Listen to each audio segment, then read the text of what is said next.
133 882. Don't forget we're coming up with Law Talk. If there's anything going on that you'd like some legal advice around, give us a bell now and you can speak to Nick Maruchak from MKI Legal after this. And it's your time to have a chat to Nick. If there's something going on in your life you wouldn't mind some legal advice around, then 133 882 is the number to call. G'day, Nick. Hello, Gary. You got any cases coming your way? You're defending any cigarette smugglers? Apparently it's a booming industry, I'm hearing from the legal fraternity, that there's so many people getting busted for cigarette trafficking that they're always on the lookout for lawyers to defend them. No, that's not my area, but Not maybe your I area? should pick it up and start learning and get a bit of a niche and, defending all those people. I mean, there was something like 400 million cigarettes confiscated in a massive bust the other day on the East Coast. Wow. I mean, can you think of that? That's how big the market is, so it's pretty extraordinary stuff. Demand is there. All right, let's take some calls. Brian's there. You got an issue around superannuation, Brian? Yeah, I have. Go for it. Okay, I'd just like to know what the parameters are for superannuation in the transport industry for subcontractors. There's a lot of bush lawyers out here that need a definitive answer if we can get one.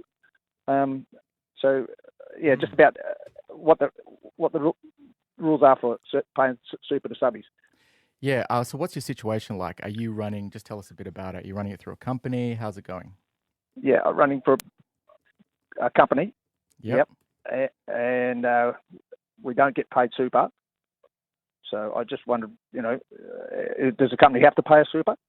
So under the tax laws, my understanding is that contractors are entitled to superannuation if they provide personal services. They're not entitled to superannuation. They provide personal services and materials, so predominantly materials.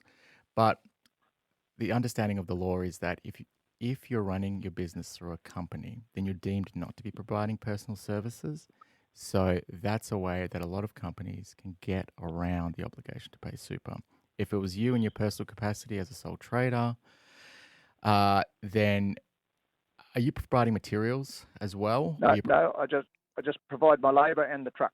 Yep. So so you provide so that would mean likely not, because you're running it through a company, unless you can establish that you think there's some sort of sham arrangement in place. How long has this arrangement been in place for? Well, at least the time I've been employed by the company. Yeah, probably 10 years. Yeah. So so because you got a company there, probably not. Now, was there also another issue that you had in relation to them making you pay for stuff? Oh well, yeah. Just the when we take annual leave, they deduct a certain amount of money from us for covering our run.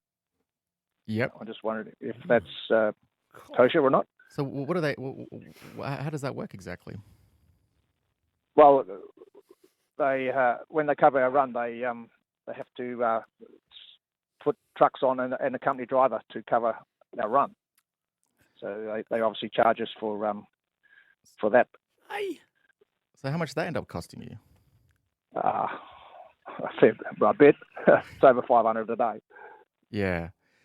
So there is basically new laws came in this week for independent contractors, right? And so these laws apply for new contracts that are entered into after the 26th of August. You can go to the Fair Work Commission for new ones to say that's an unfair contract term and that's a bit harsh, so the Fair Work Commission can strike it out. But since you already have your contract in place, then you're covered by the old laws where you have to go, instead of going to the Fair Work Commission, you can go to the federal court under the Independent Contractors Act to make an argument that's an unfair contract term if they're making you cover that. So he can challenge the contract. Yeah, he can try. Right. Yeah, I reckon write to them.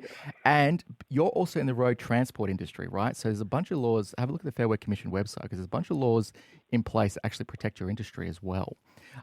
So when these new set of amendments came in, the transport industry was one of those really specific industries that was singled out. So regulated road transport contractors, right? So do you think you're, because there is a process as well in the Fair Work Commission for you to go to, do you think you're a bit of an employee instead of a contractor, or do you think this is a bit of a sham? Well, we don't have time to work for anybody else, so we're wholly and solely working for the company. we're doing probably 10 hours a day. Mm-hmm. So, wow. Can I jump in? When you signed you've got some sort of subcontractor contract, have you? Like agreement? Yes. Does it say in there you won't get paid super? Doesn't mention super. Yeah. Because it's a company, they're not going to get in reflection, possibly it could do, yeah. Well, I think you're going to, mate. It sounds to me he's worth properly talking to a lawyer and working out whether there's a challenge here, isn't he? Yeah, because I can definitely chat to you, Brian, after off air. But I would say probably hard to get the super because you've got the company in place. But there might be some other rights that if it is a potentially sham arrangement, because the laws have changed now as of Monday to make it easier to argue that it's a sham arrangement. Before Monday's change, it was just a lot harder to argue. What the court will look at is just the contract and then, nothing else. But if you're only working for them, then you might be an employee. But it's a bit 50-50 at this stage. You need to dig down in deep what's on the contract and the terms that you've got there, and I think speak to a lawyer, and that's no problem. You can have a chat to MKI Legal at some point. Brian, thanks for that. Trace is there. G'day, Trace. G'day, Gary. G'day, Nick. Hi, Gary. Hello, Trace. G'day. I've got a long story, but I'll make it as short as possible. Had a small car. Didn't have it insured for a couple of years. It was a bit silly. I'm 60 years old now, so got everything insured and all that. But on the 12th of March, I fully insured the car.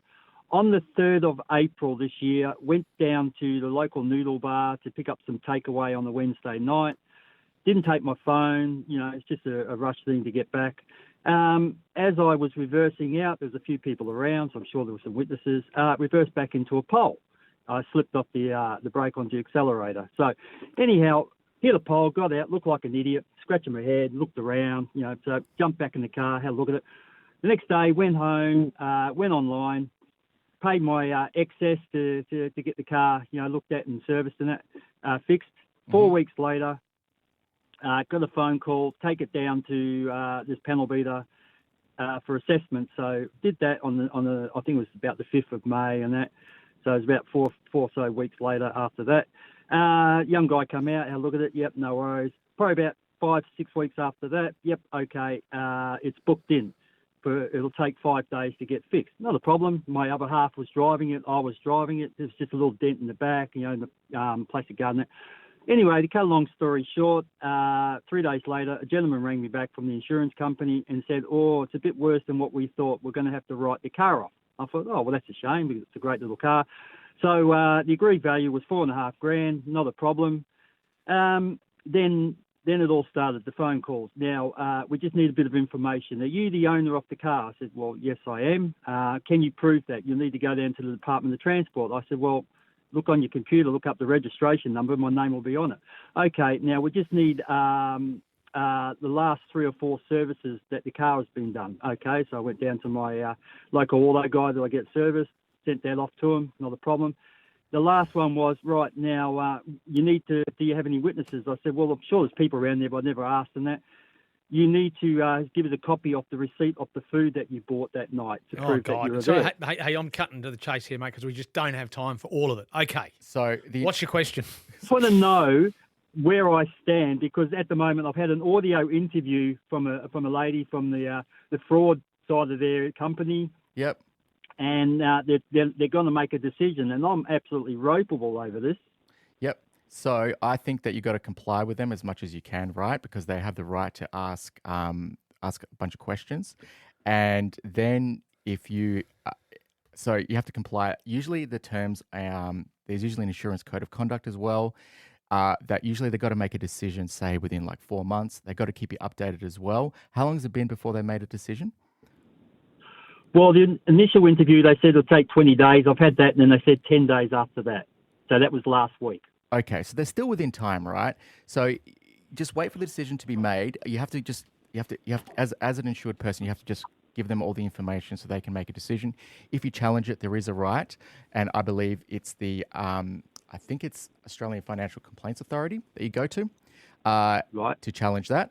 So that's where you go if you disagree with the decision. But at the moment, just give them everything they need as long as they make a decision in the next 4 months or so, then you should be fine. But yeah, you have to be honest and transparent with them, and that's just what they Just have to keep going through the process, Yep. mate. I had a similar situation. The car that we didn't think would be written off was being written off, and we had to go through the whole process of it. But we Yep. got there in the end, And and it all happened and it went through. Yep. And sometimes it depends on the insurance company you're dealing with, whatever the case may be. But Yep. you're just going to have to be patient, I'm afraid, by Yes. the sound of that. Okay, all right, we'll come back. We're going to talk to Paul in relation to a hairdressing apprenticeship after this. Very mixed topic of conversation today. 14 minutes to 11. Nick Maruchak from MKI Legal's in the studio. And this is Law Talk right now with Nick Maruchak from MKI Legal. We've got Paul on the line. G'day, Paul. Oh, g'day, guys. Look, I don't know what grounds we've got here. My daughter's a third-year apprentice. She worked for one company for 3 years, and she had 6 months to go before she was signed off as a senior. Now, the company she worked for the 3 years said to her, look, we're not going to be able to do training because it's a new product that we've got and there's quite a bit to learn, so the training will be off probably till Christmas. So hearing that, she wasn't happy about it. She's got another job, and at the interview she said, do you do training? Which they said, yes, we do. We do it in the salon. Okay, now she went there. After about 2 days, she was walking back to her car at the car park, and one of the other apprentices said to her, they got talking, and she said, the training, we actually don't do it. We actually do on the internet, or we Google it. So there's no actually training in the salon. So my daughter obviously wasn't happy because she left this other job where she was for 3 years. And she said, look, I don't want to do that. I don't want to go backwards. I like my training. I'm hands-on with it all. So she left. Now, what grounds do we have? Because they actually promised her training. It's written in the contract. The two owners have signed that contract. Yep. Where would we stand on this? If it's in the contract and so you're entitled to that training, they misled you as well. So misleading and deceptive conduct. Basically, any losses, financial losses your daughter has suffered, you can recover against them. So I reckon you write to them, you say, you misled me, it was misleading, deceptive conduct, I'm entitled to compensation here. The compensation might be lost wages for delay of the apprenticeship. And then so I'd write to them and try and get some compensation. Just also bear in mind there are some obligations in the Hair and Beauty Industry Award, which governs hairdressers and governs apprentices. So check that to make sure that there isn't any other breaches there, because we see them all the time. And there's also, I reckon, give the Department of Training and Workforce a call, because they govern apprenticeships, and speak to them about it. But yeah, you've got a claim there for misleading deceptive conduct based on what I've heard. All right. Yeah. Can I just say, she actually signed up with MEGT. They're the apprenticeship people, and they weren't even interested. When she told them that, they actually lied, that they wouldn't do the training now, they said, oh, really? And they left it at that. All right. I reckon that's write a all letter to part the of your owners. Complaint, yeah. Yeah. To the actual department as well. Do that. Thanks for that, Paul. Jason's there. G'day, Jason. Good morning. How are you, man? Yeah, good. Just inquiring about consent orders through going through a separation, amicable separation. Yep. Consent orders. If you both agree and you sign on the division of assets, Yep. Can the court reject it, or can they change it? The court can reject it if it's unfair, right? So if your deal is grossly unfair, what the court does is they will say, look, we're not happy with this. And then they won't reject it. They'll give you the other party who's getting the worst deal to get some legal advice. And if they get legal advice and they say, I still want this bad deal, they'll approve it. Sometimes they can reject it out of hand if it's really bad. So if you want to do an unfair deal, you do a binding financial agreement. But yes, the court, through consent orders, will look at it and make sure it's within the ballpark of fairness, right? And what is the ballpark? Is it like 55, 45, sort of? What would you say? It depends on how long the relationship was, whether you have kids, how much money you each brought into the relationship. It depends on a bunch of factors, right? So, so it's hard for me to answer that now, but yeah.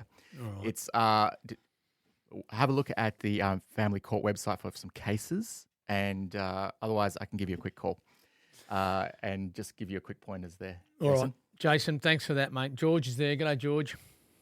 G'day, how you going, guys? Good. I heard last week we were talking about expenses for companies, and the company I used to work for, I was made redundant, and I claimed all of my expenses. I fell behind, and they have a policy of only paying 3 months, and if you fall behind, it's bad luck to you. So I was just heard last week that you're saying that that's not really legal. You're entitled to have all your expenses paid. That's the Is that car correct? issue, wasn't it? Yeah. Yeah. Thanks so- for that, George. That's the car issue that we're Yeah, talking about. yeah. So basically, an employer can't require you to spend money as part of your job if it's unreasonable, right? So so what expense was it? It's parking, and mainly parking ones. Yeah, for work purposes, I reckon you can challenge that. You can say that just go to Fair Work Ombudsman website, go requirement to spend money or pay back, and say, look, I'm not required to spend money as part of my job. You have to reimburse me, and that policy seems a bit unreasonable. So you can challenge that because, you're entitled to be reimbursed that. Yep. They come up with a figure of 3 months being the sort of the time frame. Yeah, but it's 6 years. Yeah, 6 okay. years is a limitation There you go. period. There's So a limitation I'll of push back on that. 6 years. And Word yourself up with which website? The Fair Work Ombudsman Fair website, Work, right? So an employee can't be required to spend money to do their job unless it's reasonable. So here, the parking ticket should be the obligation of the company because you need that to do your job. And you write to them and say, Fair Work Act requires that. You might be in breach, and see if you can scare them into paying it back. And also, if you've got all the receipts and everything like that, then you should be right to do it. If it's less than 6 years, it's fine. All right, okay. Hey, Nick, thanks very much. We raced through a fair bit there. Thank you, Gary. Appreciate it. We'll see you again next week. That's Nick Maruchak from MKI Legal. We're coming up.